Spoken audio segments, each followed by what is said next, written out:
بسم اللہ الرحمن الرحیم۔ السلام علیکم۔ مبشر وائس چینل میں آپ سب دوستوں کو خوش آمدید کہتے ہیں۔ نسو ایک عورت نما آدمی تھا، باریک آواز، بغیر داڑھی اور نازک اندام مرد۔ وہ اپنی زہری شکل و صورت سے فائدہ اٹھاتے ہوئے زنانہ حمام میں عورتوں کا مساج کرتا اور میل اتارتا تھا۔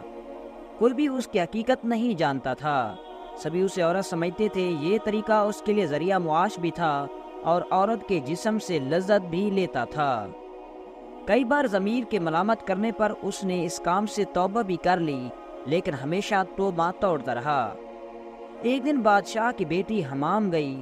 حمام اور مساج کرنے کے بعد پتہ چلا کہ اس کا گراں بہا گوہر موتی کھو گیا ہے۔ بادشاہ کی بیٹی نے حکم دیا سب کی تلاشی لی جائے۔ سب کی تلاشی لی گئی، ہیرا نہیں ملا۔ نسو رسوائی کے ڈر سے ایک جگہ چھپ گیا۔ جب اس نے دیکھا کہ شہزادی کی کنیزیں اسے ڈھونڈ رہی ہیں تو سچے دل سے خدا کو پکارا اور خدا کی بارگاہ میں دل سے توبہ کی اور وعدہ کیا کہ آئندہ کبھی بھی یہ کام نہیں کروں گا۔ اے میرے مالک، آج میری لاج رکھ لے۔ وہ بھی دعا مانگ ہی رہا تھا کہ اچانک باہر سے آواز سنائی دی کہ نسو کو چھوڑ دو، ہیرا مل گیا ہے۔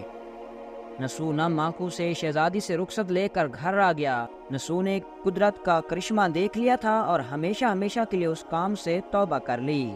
کئی دنوں سے حمام نہ جانے پر ایک دن شہزادی نے بلاوا بھیجا کہ حمام آ کر میرا مساج کرے، لیکن نسو نے بہانہ بنایا کہ میرے ہاتھ میں درد ہے، میں مساج نہیں کر سکتا۔ نسو نے دیکھا کہ اس شہر میں رہنا اس کے لیے مناسب نہیں۔ سبھی عورتیں اس کو چاہتی ہیں اور اس کے ہاتھ سے مساج لینا پسند کرتی ہیں۔ جتنا بھی غلط طریقے سے مال کمایا تھا سب غریبوں میں بانٹ دیا اور شہر سے نکل کر کئی میل دور ایک پہاڑی پر ڈیرا ڈال کر اللہ کی عبادت میں مشغول ہو گیا۔ ایک دن اس کی نظر ایک بھینس پر پڑی جو اس کے قریب گھاس چر رہی تھی۔ اس نے سوچا کہ یہ کسی چرواہے سے بھاگ کر آ گئی ہے، جب تک اس کا مالک نہ آ جائے تب تک میں اس کی دیکھ بھال کر لیتا ہوں۔ لہذا اس کی دیکھ بھال کرنے لگا۔ کچھ دن بعد ایک تجارتی قافلہ راستہ بھول کر ادھر آ گیا جو سارے پیاس کی شدت سے نڈھال تھے۔ انہوں نے نسو سے پانی مانگا۔ نسو نے سب کو بھینس کا دودھ پلایا اور سب کو سیراب کر دیا۔ قافلے والوں نے نسو سے شہر جانے کا راستہ پوچھا۔ نسو نے ان کو آسان اور نزدیکی راستہ بھی دکھایا۔ نسو کے اخلاق سے متاثر ہو کر تاجروں نے جاتے ہوئے اس سے بہت سارا مال بطور تحفے میں دیا۔ نسو نے ان پیسوں سے وہاں کنواں کھدوا دیا۔ آہستہ آہستہ وہاں لوگ بسنے لگے اور عمارتیں بننے لگیں۔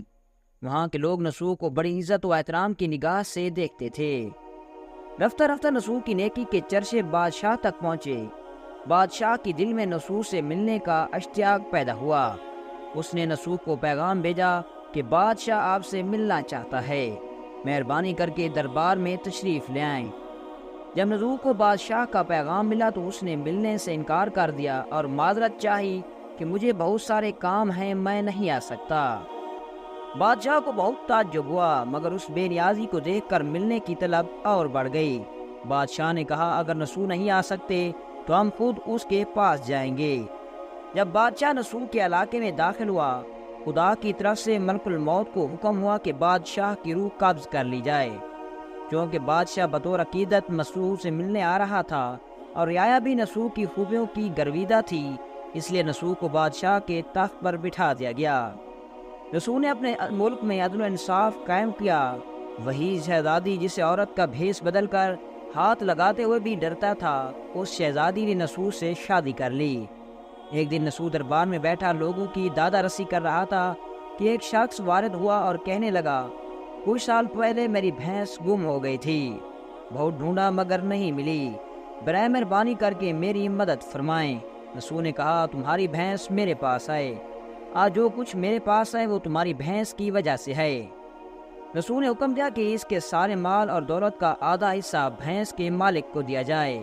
وہ شخص خدا کے حکم سے کہنے لگا اے نسو جان لو، نہ میں انسان ہوں اور نہ ہی وہ جانور بھینس ہے، بلکہ ہم دو فرشتے ہیں، تمہارے لیے تمہارے پاس امتحان لینے آئے تھے۔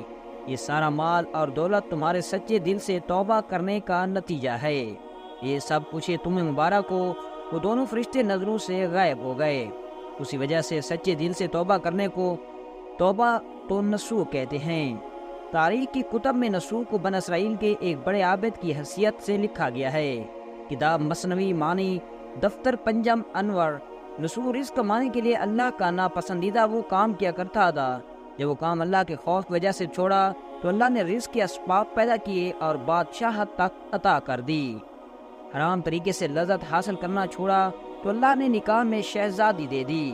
اللہ تعالیٰ سب کو توبہ کرنے اور تا دم مرگ اس توبہ پر قائم رکھنے کی توفیق عطا فرمائے۔ دوستو، امید ہے کہ آپ کو اس سچے واقعے سے بہت سبق ملا ہوگا۔ اگر آپ کو یہ واقعہ اچھا لگا ہو تو ہمارے ویڈیو کو بھی لائک کریں اور ہمارے چینل کو بھی سبسکرائب کریں۔